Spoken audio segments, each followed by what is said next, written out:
kemarin dan yang saya pelajari selama online maupun offline. Jadi judul saya adalah aksi nyatanya modul 14. Jadi penerapan budaya positif Bapak Ibu.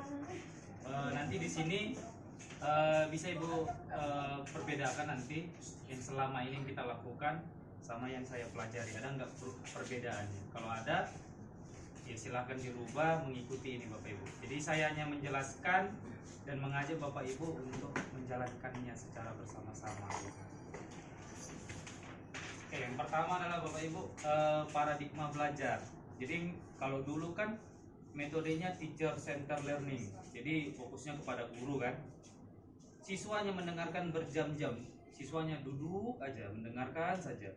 Terus tidak ada umpan balik, tidak ada kita seperti umpan balik bertanya kembali kepada semua siswa, sehingga kita tidak tahu itu siswa itu bisa atau tidak.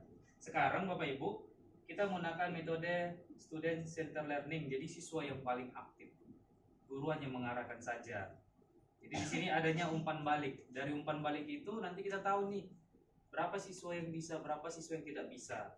Nanti yang bisa itu bisa kita lakukan tutor sebaya, jadi mengajari, mereka yang mengajari temannya, bukan Bapak Ibu lagi. Jadi yang bisa itu misalnya 5 nih yang bisa, 15 orang nggak bisa. Jadi 5 ini terbagi lagi mengajari yang 15 orang ini. Jadi namanya tutor sebaya. Jadi guru nggak perlu lagi nih menjelaskan, guru hanya mengarahkan saja. Kurang lebih seperti itu Bapak Ibu yang bisa kita lakukan sekarang untuk kurikulum Merdeka. Selanjutnya adalah disiplin positif. Ini yang di sekolah kita Bapak Ibu. Disiplin positif yang saya terima dan saya pelajari sebenarnya tidak perlu tanpa hukuman Bapak Ibu. Jadi hanya berupa konsekuensi. Jadi selama ini kita jalankan hukuman siswa kalau ketika terlambat lari keliling sekolah atau sit up, push up, sebenarnya itu nggak boleh kita lakukan. Jadi hanya berupa konsekuensi.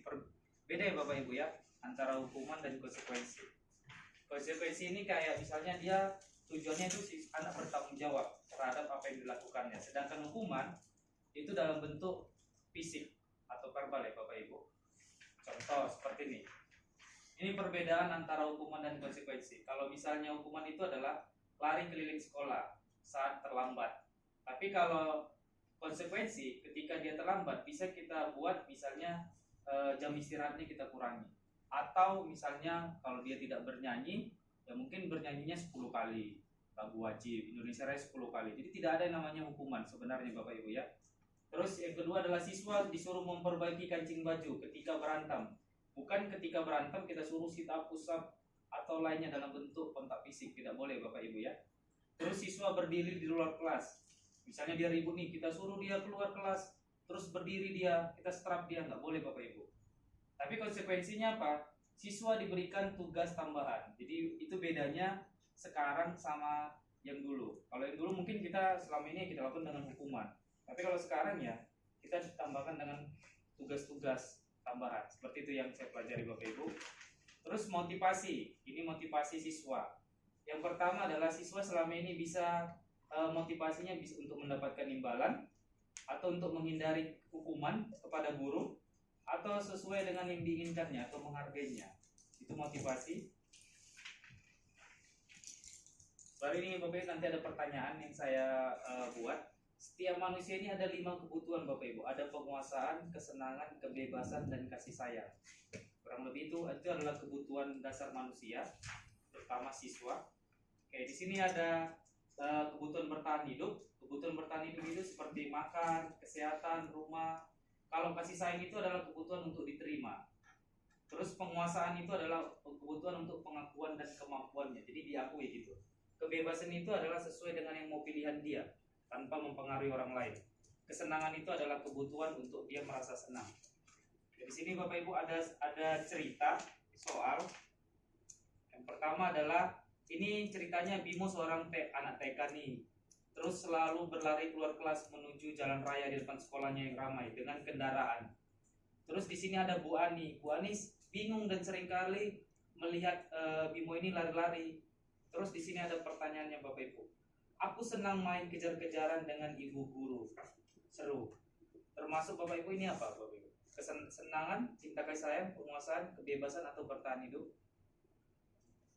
Kebebasan. Apa Bapak Ibu? Dia senang bermain dengan guru. Iya, dia senang ya karena di sini bilang aku senang main kejar-kejaran dengan ibu guru. Seru katanya. Oke Bapak Ibu ya. Benar Jadi ya. paham ya? Oke, terima kasih Bu Ekli dan Bapak Ibu yang sudah benar. Soal kedua, ibu kejar aku karena ibu guru sayang aku. Kira-kira apa itu Bapak Ibu? Cinta kasih sayang, kesenangan, penguasaan, kebebasan atau bertahan hidup? Cinta kasih sayang. Iya, karena dia ibu sayang aku. Jadi itu adalah berupa cinta dan kasih sayang. Oke, terima kasih untuk soal kedua benar. Yang ketiga, aku bosan belajar mewarnai terus di dalam kelas. Kira-kira itu apa Bapak Ibu? Kebebasan, kesenangan, penguasaan, cinta kasih sayang atau bertahan hidup? Kebebasan. Iya, kebebasan ya, karena dia bosan mewarnai terus mungkin yang lain gitu kira-kira. Selanjutnya adalah aku merasa bangga dan keren ketika dia bisa menyetir si Dimas ini umur 17 tahun. Kira-kira apa Bapak Ibu? Penguasaan, kebebasan, kesenangan, cinta dan kasih sayang atau bertahan hidup? Penguasaan. Iya, karena ingin diakui ya Bapak Ibu ya. Ini yang terakhir. Ada dua lagi, keyakinan kelas. Ini yang sudah saya lakukan sama dengan kesepakatan kelas. Jadi setiap kelas saya udah buat kesepakatan kelas, perjanjian saya dengan siswa. Mungkin Bapak Ibu juga sudah bisa menjalankannya.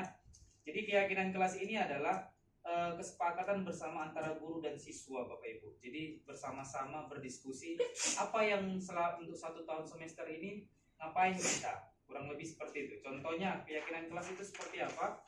Seperti ini Bapak Ibu.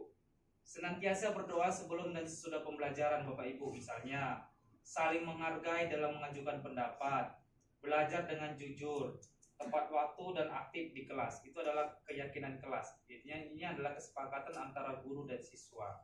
Jadi siswa setuju, guru setuju, ya inilah kesepakatan kita. Kurang lebih ya Bapak Ibu ya. Selanjutnya adalah 5 posisi kontrol. Ini yang berkaitan tadi sama hukuman Bapak Ibu. Selama ini guru 5 posisi kontrol itu ada 5 ya Bapak Ibu. Ada penghukum, terus pembuat orang bersalah, teman, monitoring, dan manajer. Nah, kita sebagai apa? Selama ini yang kita lihat adalah sebagai penghukum ya Bapak Ibu ya. Sebagai penghukum ketika siswa ada masalah, kita hukum, apalagi ada yang terlambat, itu yang sebenarnya nggak boleh kita lakukan. Jadi di sini ada yang namanya cara penyelesaian masalah siswa, yaitu segitiga restitusi. Misalnya ini saya ceritakan Bapak Ibu dari yang saya pelajari dan ini yang ada di LMS. Ini misalnya Anto dan Dino berantem nih. Terus rupanya karena sesuatu ada omongan, si Anto dan Dino ini berantem dan si Dino ini menarik baju si Anto. Otomatis kancing bajunya si Anto ini terbuka, ada 3 kancingnya terbuka. Terus datang kepala sekolahnya Bu Suti. Bu Suti ini nggak langsung menghukum mereka berdua, tapi Bu Suti ini menenangkan mereka. Terus dia berkata, Bu Suti, kesalahan itu adalah hal yang manusiawi. Mempertahankan diri adalah hal yang penting kepada si Dino. Jadi bukan berarti dihukum. Terus ditanya Bu Suti, keyakinan kelas apa yang kamu langgar? Itulah yang tadi sebelumnya Bapak Ibu udah kita buat sama siswa keyakinan kelas. Nah, di sini apakah kejujuran, bertanggung jawab, disiplin, kurang lebih seperti itu akan ditanyakan Bu Suti. Terus nanti si Dino ini akan menjawab keyakinan kelas apa yang dilakukan dia kesalahannya, terus apa yang harus diperbaiki. Jadi di sini Bu Suti ini datang dan menyelesaikan masalah. Kira-kira Dino, ngapain kamu selanjutnya? Apa yang harus kamu perbaiki? Jadi si Dino ini Bapak Ibu, pertama dibilang dia, saya akan menempel kancingnya dengan lem. Padahal sebenarnya nggak bisa ya Bapak Ibu, akan lepas. Jadi di sini Bu Suti membuat alternatifnya, yaitu dia pergi ke Pak Irfan. Kebetulan Pak Irfan ini guru tata busana. Jadi si Dino ini belajar menjahit dulu, terus baju si Dino ini diperbaiki Bapak Ibu. Jadi dari sini nanti si Dino akan bertanggung jawab untuk memperbaiki apa kesalahan dia dengan memperbaiki baju si Anto. Terus di sini terakhir kali terlihat kedua anak laki-laki ini, Dino dan Anto ini pulang bersama-sama dan bercengkrama dan bersenda gurau kembali. Jadi ini yang perlu kita rubah Bapak Ibu, dalam hukuman itu tidak boleh dalam kontak fisik, tapi ya dalam bentuk konsekuensi dan ada penyelesaiannya gitu. Jadi siswa bertanggung jawab tentang apa yang dia selesaikan. Kurang lebih seperti itu Bapak Ibu. Terima kasih. Saya harapannya Bapak Ibu bisa bersama-sama melaksanakannya, terutama kesepakatan kelas dulu, keyakinan kelas Bapak Ibu. buat dulu keyakinan kelas, kesepakatan kita bersama siswa. Jadi ketika dia melanggar, kita bisa tegur keyakinan kelas apa yang kamu langgar. Kurang lebih seperti itu. Terima kasih Bapak Ibu. Ya, makan siang yuk. Oke Pak. Oke, terima kasih Pak Donald atas waktunya. Saya di sini mau sharing-sharing Pak berhubungan tentang hukuman dan disiplin positif Pak. Jadi disiplin positif ini itu berhubungan sama hukuman dan konsekuensi.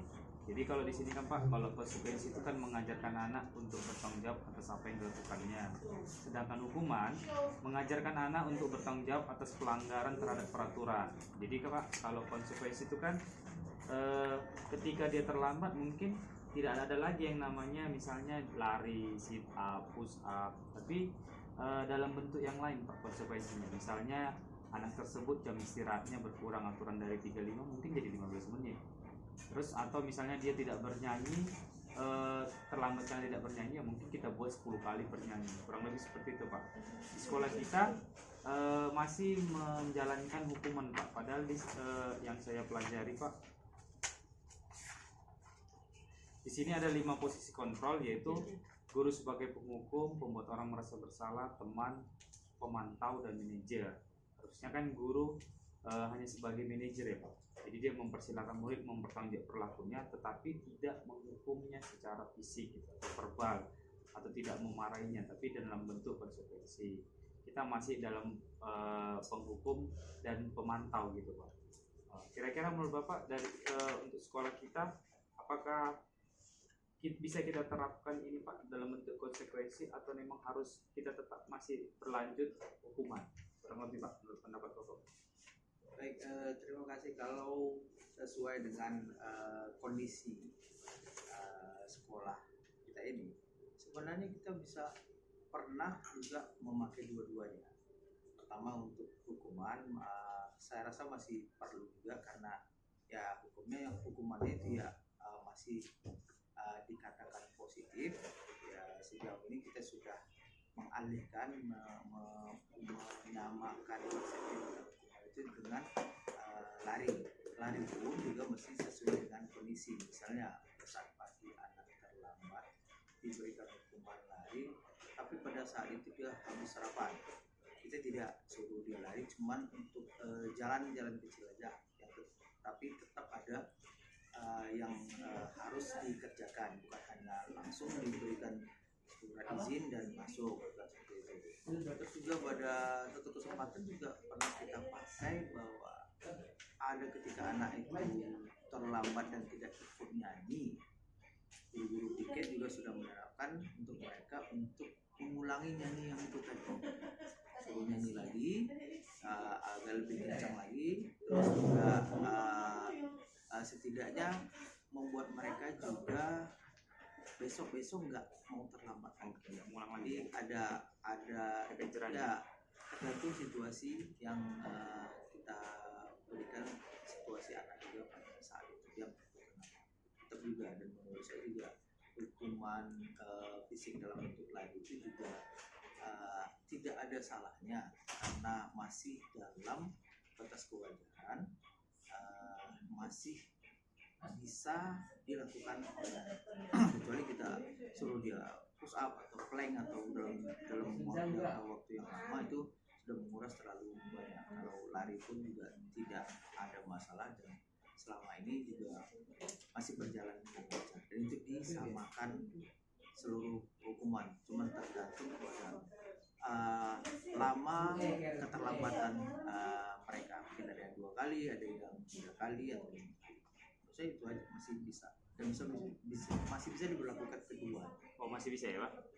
Oke, terima kasih Pak untuk jawabannya. Semoga ya nanti next time hukumannya bisa kita lakukan jadi konsekuensi ya Pak. Iya pastinya juga seperti Iya, karena sharing berubahnya kurikulum ya Pak. Oke, terima kasih Pak Donald. Selamat pagi Pak.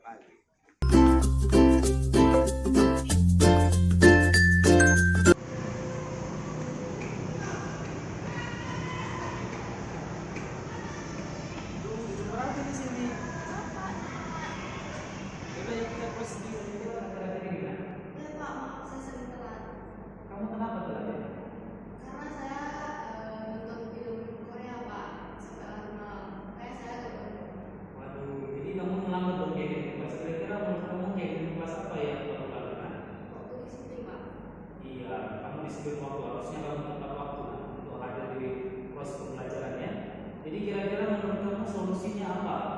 paling efektif?